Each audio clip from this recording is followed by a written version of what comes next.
The Vietnam War was one of the worst periods in world history. Thousands of people lost their lives in the war, and the ones who survived suffered from trauma that would never heal. Buddhist monk Thich Nhat Hanh used to receive several letters each week from refugees all over Asia. These letters showed the suffering that the war had caused the people, and even though it was too painful to read, Thich Nhat Hanh did his best to assuage the pain. Many of these refugees had fled Vietnam in boats, hoping to arrive at the shores of a new land. But half of the boats never made it and perished in the ocean. These waters were often patrolled by Thai sea pirates who would plunder and pillage the boats.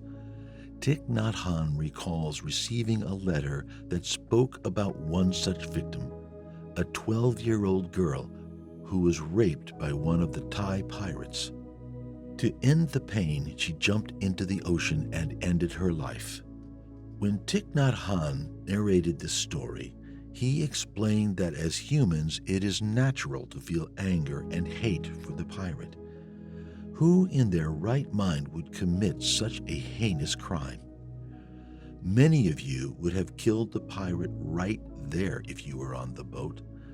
It is natural and easy for our hearts to empathize with the girl and feel hate towards the pirate. But Thich Nhat Hanh explains that if you take a moment to let go of your emotions and look at the situation with divine eyes, you will see it differently. If you meditate upon it, you will realize that had you been born in the village of the pirate and raised in the same horrible conditions as he was, you would probably also end up becoming a pirate. Many that are born along the shores of Thai fishing villages have very little means to survive and usually have a very painful childhood. A number of them grow up to become sea pirates, not because that was their life's dream, but because that is all life has shown them. As a species, we are responsible not only for taking care of ourselves, but for others who need help. And if we hate the pirate for what he has become, then in the process we equally hate ourselves for not helping others and doing something to end other people's misery. This is not to say that the pirate was right. The pirate's actions were wrong, and what he did was unthinkable. But what it means is that good or bad are just characteristics associated with the persona of a human. We associate with the persona so much that we forget that this isn't us. We are the divine within. We are the soul rather than the body.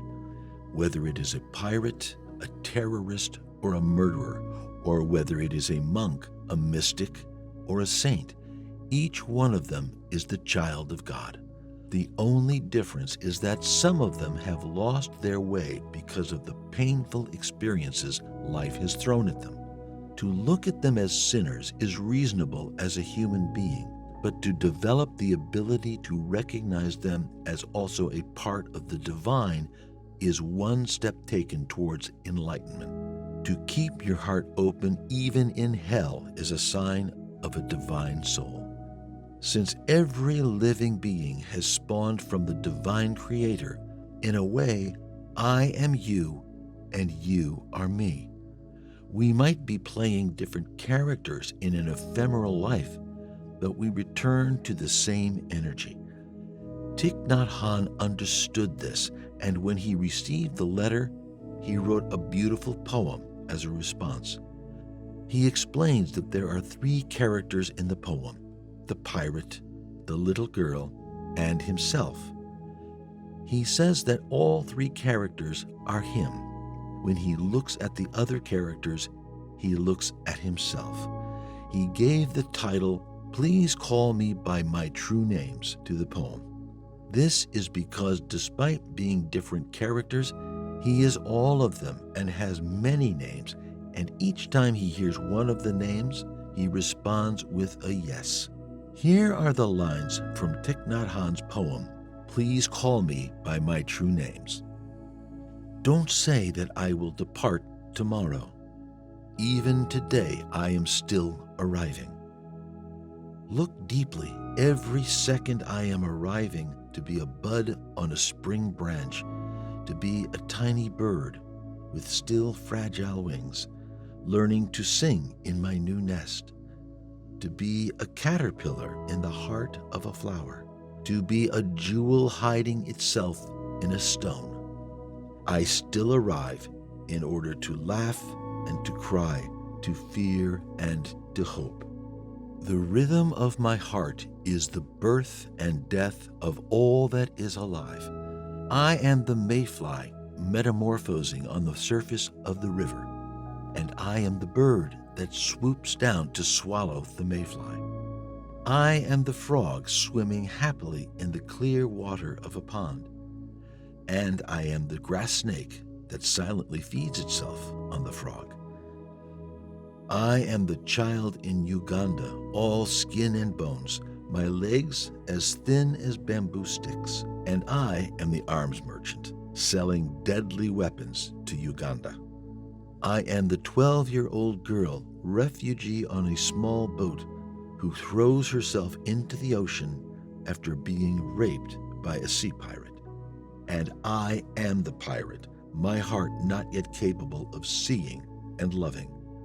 I am a member of the Politburo with plenty of power in my hands, and I am the man who has to pay his debt of blood to my people dying slowly in a forced labor camp. My joy is like spring, so warm it makes flowers bloom all over the earth. My pain is like a river of tears, so vast it fills the 4 oceans. Please call me by my true names, so I can hear all my cries and my laughter at once, so I can see that my joy and pain are one. Please call me by my true names, so I can wake up, and so the door of my heart can be left open, the door of compassion.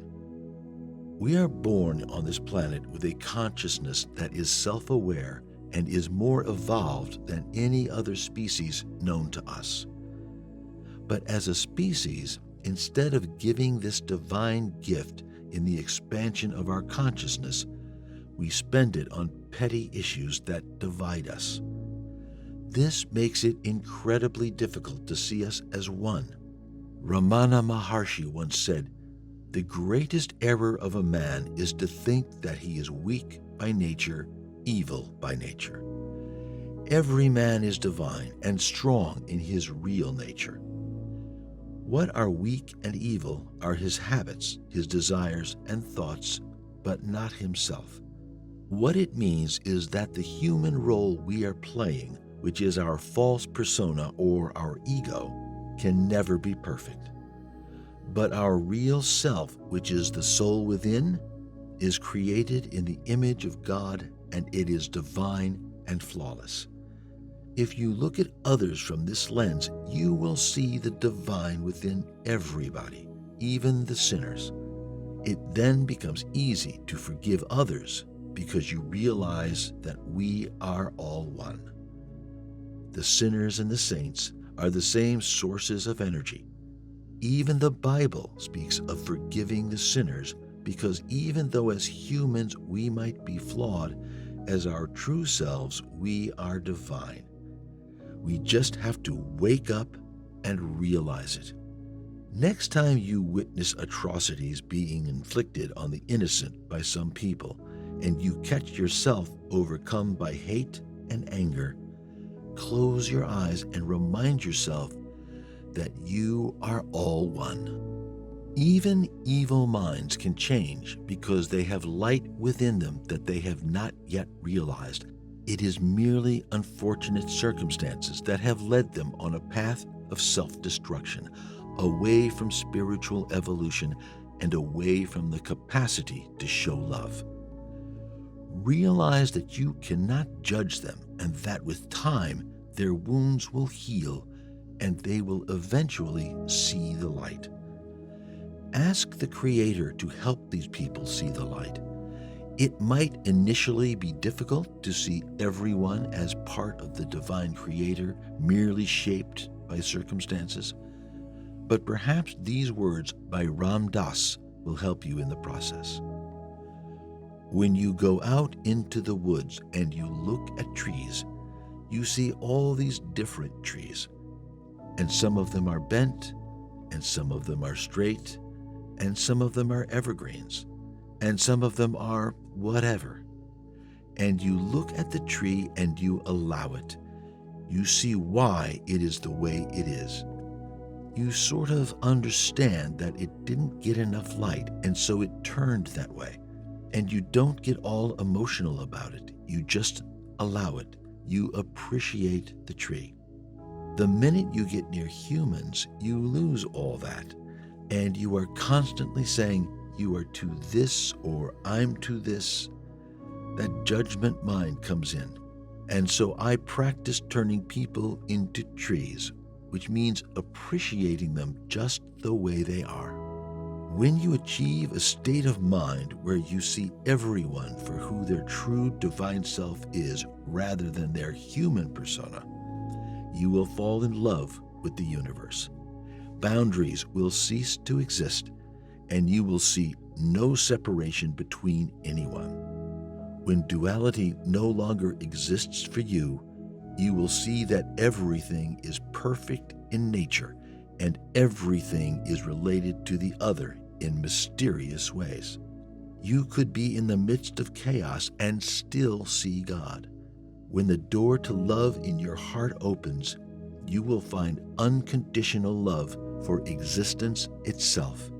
At this moment, you will realize that you have finally arrived.